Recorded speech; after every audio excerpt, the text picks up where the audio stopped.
आज अमीर मनोरमा के इकलौते बेटे की लड़की वाले तिलक चढ़ाने आए होते हैं।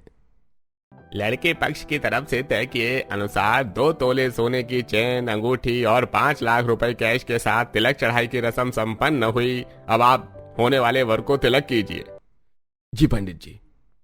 तभी लड़के की मां मनोरमा उखड़े मिजाज में बोलती है, जरा ठहरिए समधी जी, तिलक से पहले हमारे यहाँ दूल्हे का पांव पखारने का रिवाज होता है जिसमें चांदी की थाली लगती है, तो ऐसा कीजिए, थाली मंगवा लीजिए। मनोरमा का लालचीपना देखकर तिलक चढ़ाई की रस्म देखने आई पड़ोस ने आपस में खिचड़ी पकाते हुए, देख लो सुषमा बहन, जितना मिलता है ना उसको उतना ही कम लगता है। ये तो लड़की वाले शरीफ पार्टी के हैं, भर भर के सोना रुपया पैसा तिलक में चढ़ाया, फिर भी किचकिच कर रही है। तो ये मनोरमा कौन सा हैसियत से कम है, दहेज के चक्कर में तो बेटे की शादी रोक रखी थी, और देखो जैसे ही 2 मंजिला वाला हाई फाई फर्स्ट क्लास घर मकान तैयार करवाया, धड़ाधड़ पार्टी आने लगी। शादी के लिए घर देखकर ही तो लड़की वाले इतना दान दहेज दे रहे हैं।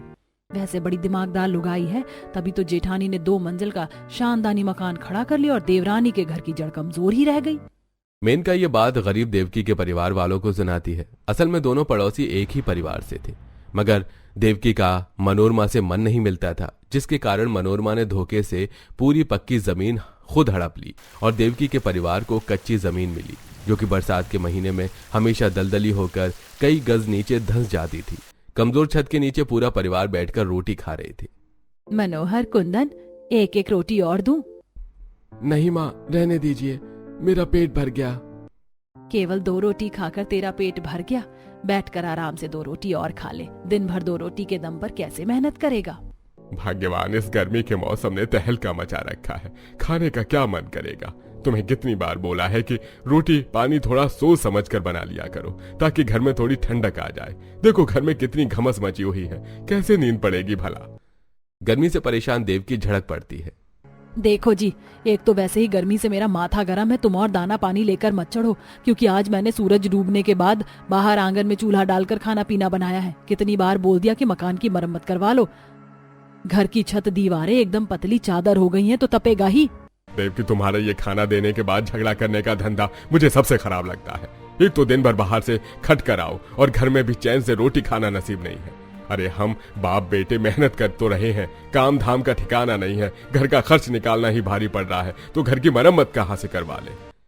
एक गरीब का पूरा जीवन रोटी कपड़ा और मकान की चिंता में निकल जाता है। यह परिवार भी इतनी खराब हालातों से गुजर रहा था। तभी मनोरमा लड्डू देने आती है। देवकी, ओ देवकी, ये लो मुंह मीठा करो। खिंचे मिजाज से देवकी पूछती है, आज इस चौखट पर कैसे आना हुआ, और ये लड्डू किस खुशी में है? अरे पहले लड्डू खाकर हजम तो कर लो, असली शुद्ध देसी घी में बनवाए। क्या पता खुशखबरी सुनकर तुम्हें लड्डू हजम हो ना हो। हर बार की तरह इस बार भी ये नासपीटी हमारे जले पर नमक छिड़कने आई हुई है। मैंने मेरे राघव का बड़े ऊंचे खानदान में रिश्ता पक्का किया है। आज उसकी तिलक चढ़ाई थी। मुझे बोलते हुए बड़ा बुरा लग रहा है, लेकिन मेरा राघव तुम्हारे मनोहर से उम्र में कितना छोटा है, फिर भी घोड़ी चढ़ने जा रहा है, और तुम्हारा लड़का कुंवारा बैठा है। वैसे भी ये पुराना खंडहर जैसे घर मकान देखकर तो लड़की वाले बेइज्जती मारकर उल्टे पांव लौट जाते हैं। मनोरमा की तानेबाजी देवकी के दिल में छुरी जैसी लगती है। अभी बरसात चालू हो जाती है। बारिश में भीगते हुए वो भरे दिल से कहती है, बस मनोरमा देवी, आज तक तुम केवल हमारी गरीबी का उपहास उड़ाई हो। मैंने सहन कर लिया, लेकिन अब मैं तुम्हें दावा ठोक कर कहती हूँ, तुम्हारे बेटे की शादी से पहले मेरे मनोहर के सर पर सेहरा सजेगा, और तुमसे लाख गुना अच्छी बहू चुनकर लाकर दिखाऊंगी। देखते हैं इस खंडहर जैसे घर को देखकर कौन बेटी देगा। देवकी सारी रात बारिश में भीगते हुए रो रो कर मन की पीड़ा निकालती है। हे भगवान, सुना है हर गरीब से गरीब का जोड़ी बंधन तू बांधता है। मैं झोली फैलाकर तेरे आगे भीख मांगती हूँ, मेरे मनोहर का घर बस जाए। अगले दिन देवकी पंडित जी के पास आती है। पंडित जी, आखिर मेरे मनोहर का घर कब बसेगा? कुंडली देखकर बताइए।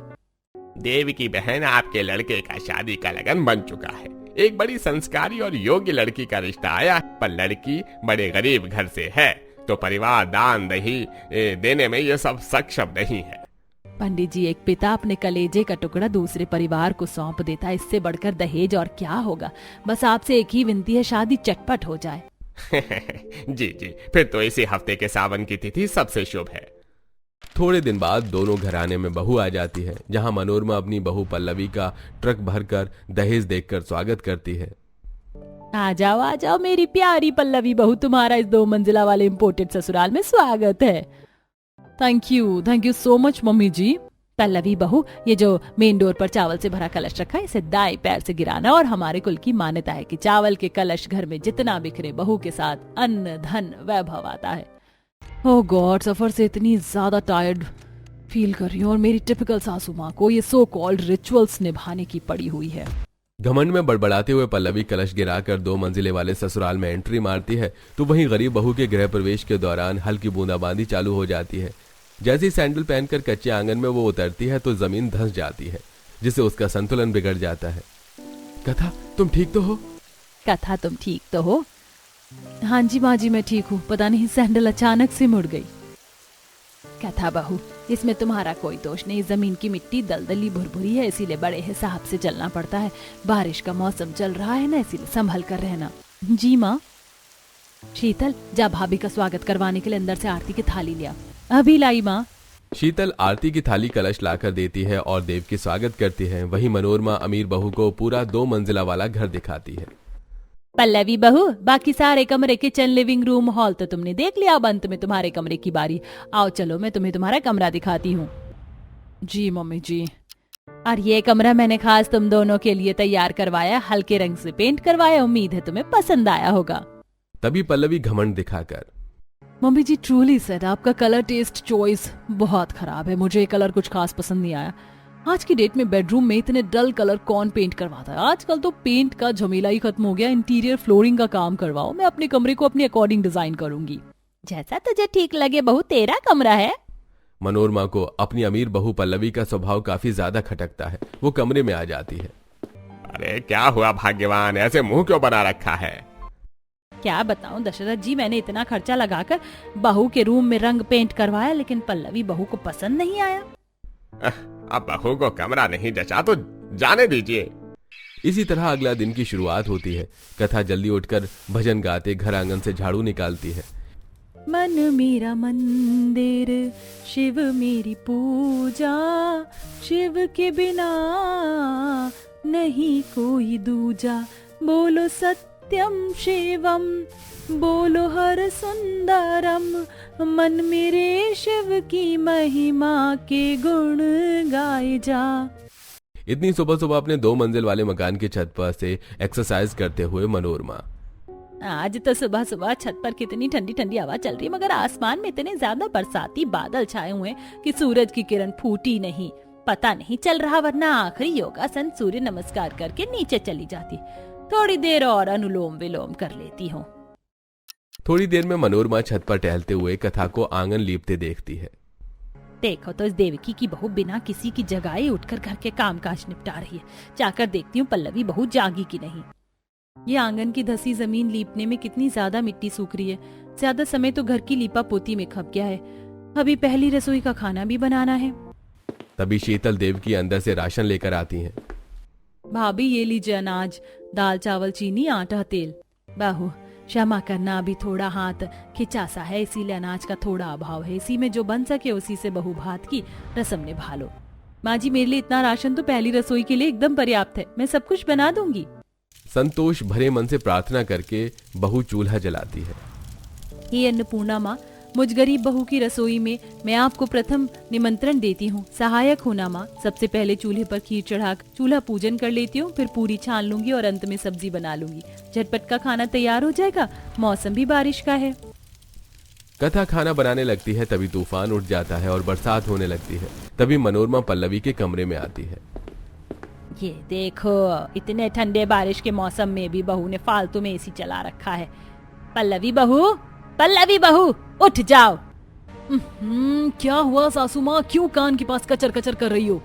बहू आज तुम्हारी पहली रसोई और तुम यहाँ अभी तक पैर पसार कर सोई पड़ी हुई हो। चलो उठकर नहा लो।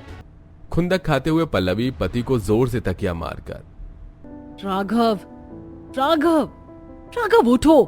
क्या हुआ पल्लवी, सोने दो ना, इतना अच्छा बारिश का मौसम हो रहा है, सोने दो। तुम्हारी माँ मेरी अच्छी खासी नींद में कबाब में हड्डी बन गई। एक तो कोई ब्लैक टी बनाकर भी नहीं लाया। पल्लवी आग बबूला होकर नहाकर किचन में जाती है। वहीं बारिश गरीब बहू के पहले रसोई में बाधा डाल रही थी।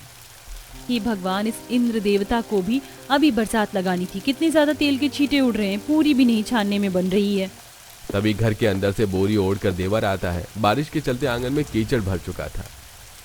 कथा भाभी, मैं चूल्हा उठाकर अंदर ले चलता हूँ। थोड़ी देर और बारिश पड़ेगी तो ये जमीन एकदम दलदली हो जाएगी। कथा भाभी, मैं चूल्हा उठाकर अंदर ले चलता।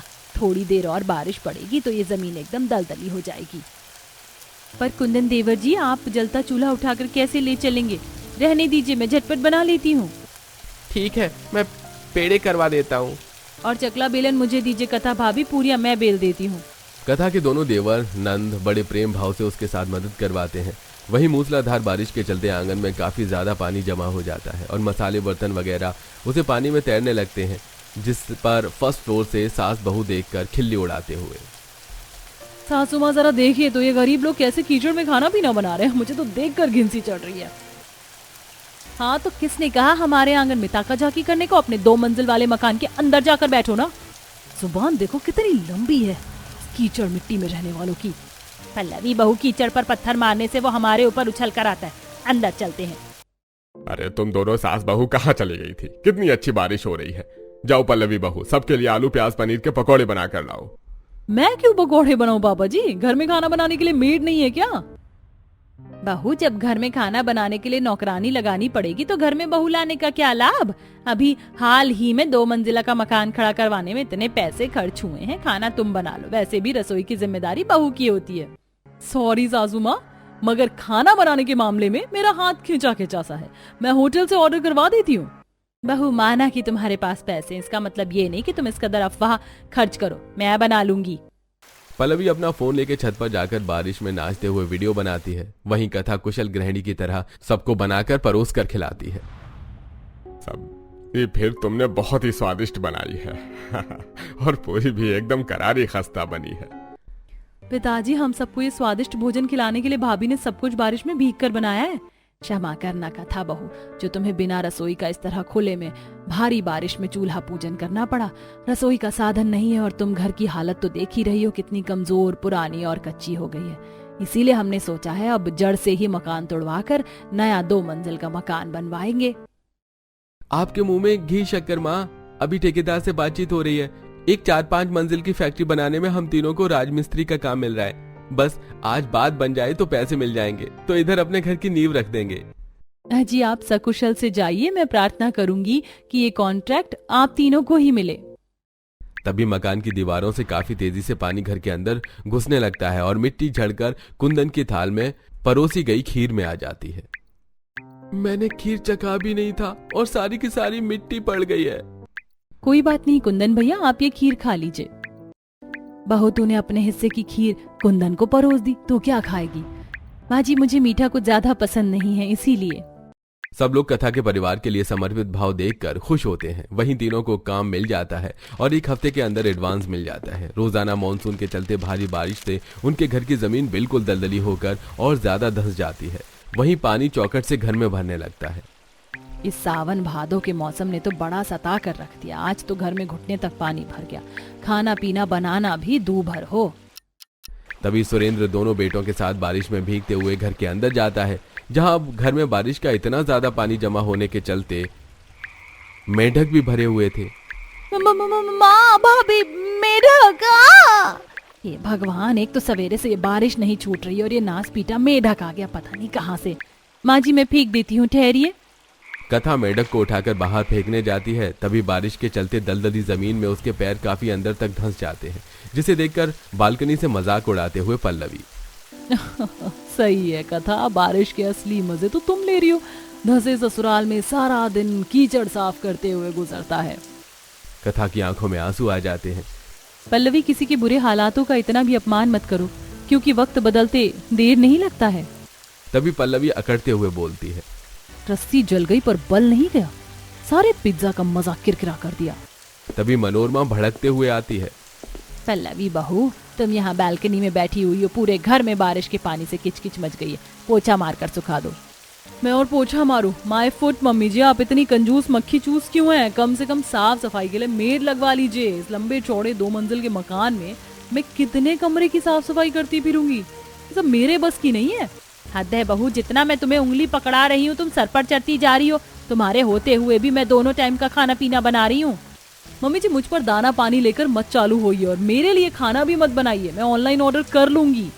पल्लवी का ऐसा व्यवहार देखकर कहीं न कहीं मनोरमा को अपने चुनाव पर पछतावा होता है। दहेज के लालच में मैं कुलक्ष्मी को अपने घर ले आई हूँ। इससे कम खर्चे में रसोई चलानी आती है, इससे अच्छा मैं कथा जैसी गरीब बहू ले आती। कथा बहू, हमारे परिवार के लिए तू लक्ष्मी है। आज हमारे घर में काम लग गया। कुछ दिन में लेबर वाले गरीब परिवार वालों का 2 मंजिल का मकान भी तैयार हो जाता है। ले कथा बहू, अपने शुभ हाथों से चौखट पर नारियल फोड़। पर माँ जी, मैं बहू तो हमारे घर की असली लक्ष्मी है, तो ये शुभ काम तू ही कर।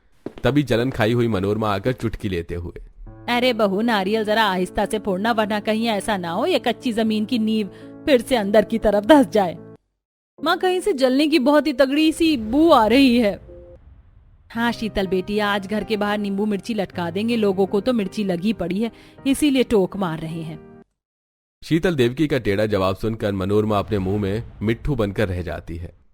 अरे मेरे मकान के बराबरी में तुम लोगों ने 2 मंजिला का ढांचे जैसा मकान तो तैयार करवा लिया, लेकिन ज्यादा उछलो मत। एक तगड़ी आंधी तूफान चली ना तो तिनकों की तरह तुम्हारे सपनों का घर बिखर जाएगा। काकी माँ जी, घर की नींव परिवार की एकता, प्रेम, मेल जोल में होती है, और जिस परिवार में प्यार अपनापन होता है ना, उस घर की जड़ नहीं धंसती।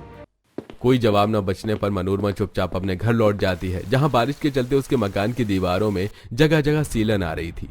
सासू माँ, पता नहीं आपने किस सस्ते से मजदूर वालों को पकड़कर 2 मंजिला का मकान बनवाया था। देखना जरा, एक सीजन की बारिश नहीं सह पाया, ये मकान कितनी सीलन आ रही है। बहू, तू तो ऐसे बोल रही है जैसे कि वो मजदूर मेरे रिश्तेदार लग रहे थे और मैंने फ्री फोकट में उनसे घर बनवाया। तगड़ा खर्चा लगा है। इसी तरह एक हफ्ता बारिश में गुजर जाता है और वहीं बारिश के चलते उनके घर की पेंट मिट्टी सब कुछ झड़ने लगता है और उनका पूरा मकान ढह जाता है। शुक्र है मकान गिरने से पहले हम लोग बाहर निकल आए। हाय मेरा लाखों का मकान, अब इतनी भारी बारिश में कहाँ भटकेंगे। मनोरमा, इसमें सोचना विचारना क्या है? सुरेंद्र का परिवार हमारा अपना खून खानदान है, चलो उसके घर चलते हैं। अपने दुश्मनों के घर में शरण लेने से अच्छा मैं यहीं सही हूँ। आप लोगों को नहीं जाना तो मत जाइए, मुझे बारिश में भीगने का कोई शौक नहीं है। पल्लवी जाकर कथा के घर का दरवाजा खटखटाती है और पूरा परिवार अंदर आकर बैठता है। कथा सबको चूल्हे पर चाय बनाकर देती है। ये लीजिए, गरम गरम चाय पीजिए। मैंने सब लोगों का बिस्तर बिछा दिया, आप लोग आराम कर लीजिए।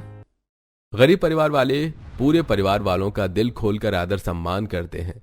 इसके बाद मनोरमा के मन से बैर मिट जाता है और अब वो दोनों परिवार में बोलचाल फिर से हो जाती है और सब मेल मिलाप से 2 मंजिल वाले मकान में रहने लगते हैं।